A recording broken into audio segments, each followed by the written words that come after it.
Ընկերներ, շնորհակալ ենք, որ ընդունել եք մեր հրավերը եւ կլուսաբանեք այսօրվա մեր փաստաբանական խմբի ասուլիսը։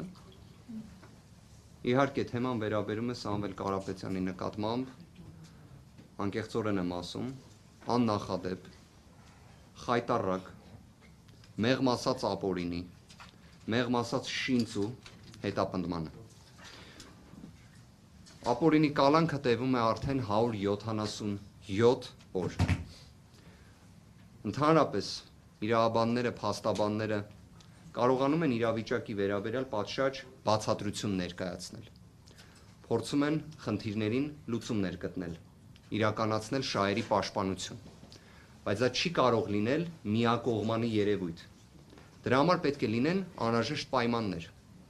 Սամվել Կարապետյանի գործով Հայաստանի Հանրապետությունում անհրաժեշտ պայմանները առկա չեն։ Սամվել Կարապետյանի գործով իրավունք, օրենք ընդհանրապես չի գործում։ Սամվել Կարապետյանի գործով հստակ առկա է վճռական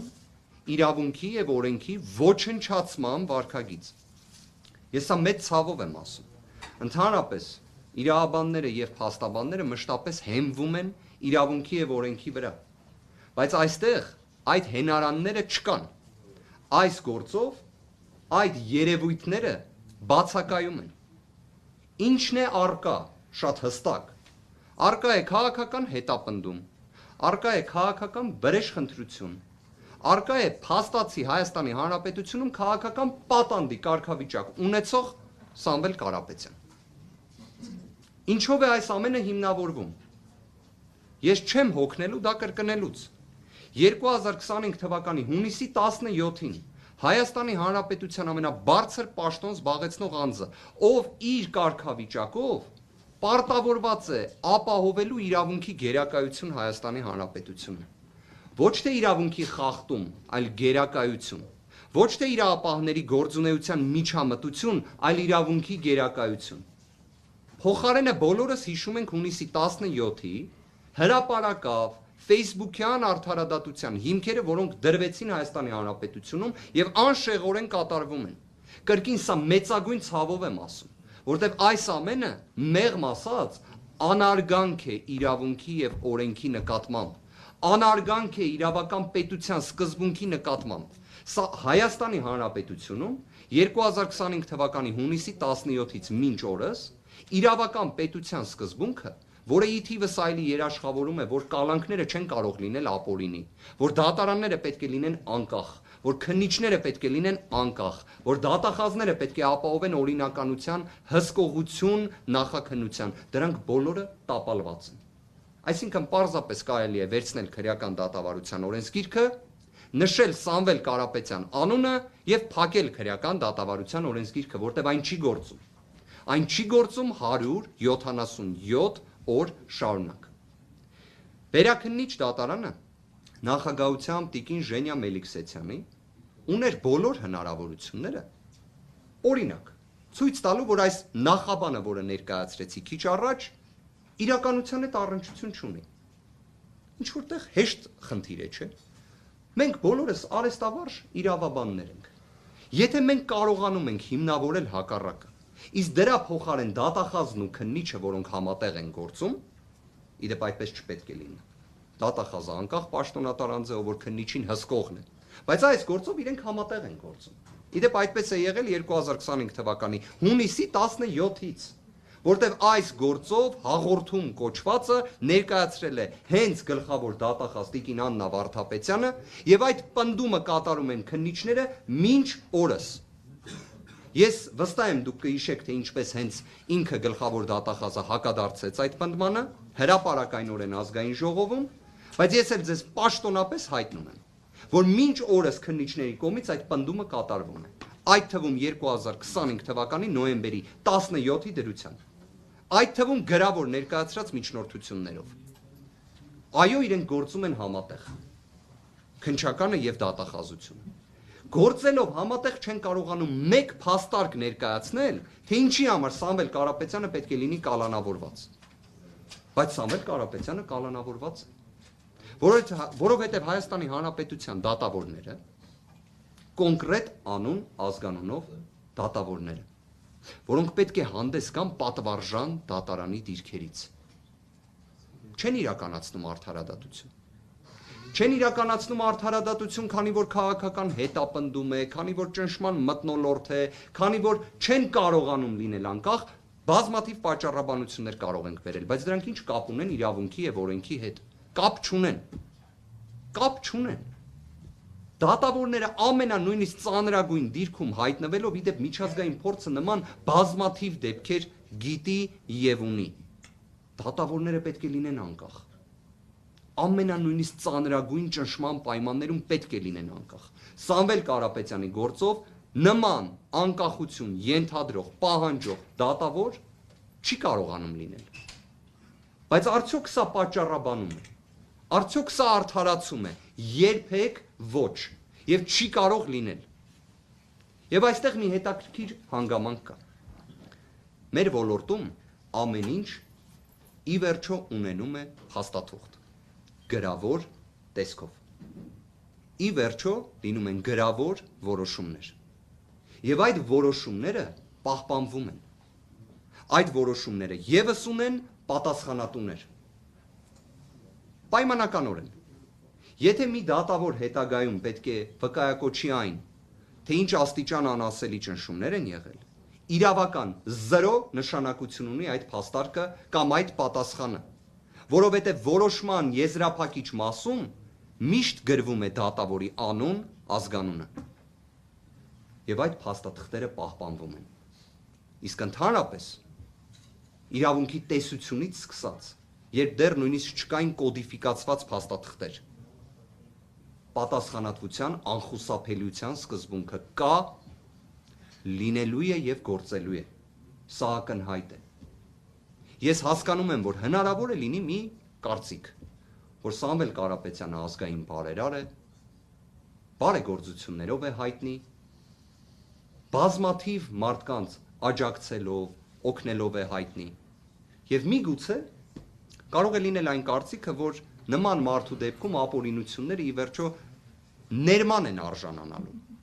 Չկա նման բան, չի կարող լինել նման բան։ Ես մի բան կարող եմ հստակ արձանագրել։ Այս ամենը 177 օր տևող ապօրինի նման խայտառակ կալանքը հակասում է ոչ միայն գրված նորմերին, օրենքներին, այլ նաև չգրված, մարդկային, բարոյական տիրույթում գտնվող արժեքներին։ Ես վստահ եմ, ձեզ այն շատերը նկատել են, որ Սամվել Կարապետյանի գործը լուսաբանվում է թե Հայաստանում, թե Հայաստանի Հանրապետությունից դուրս։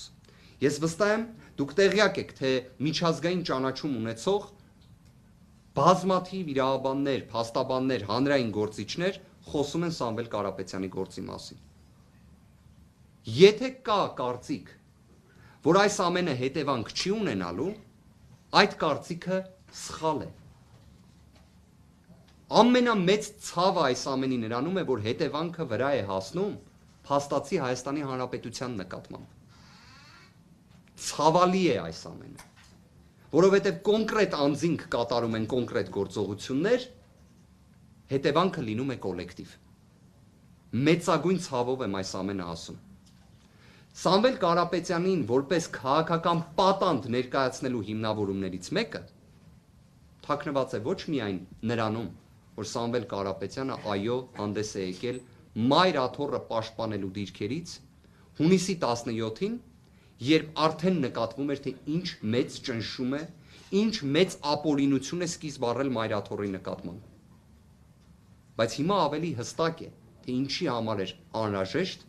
Սամվել Կարապետյանին ամեն գնով կալանավորել եւ կալանքի տակ պահել։ Խնդիրներից մեկը այո թաքնված է նրանում, որ մեր ինքնության,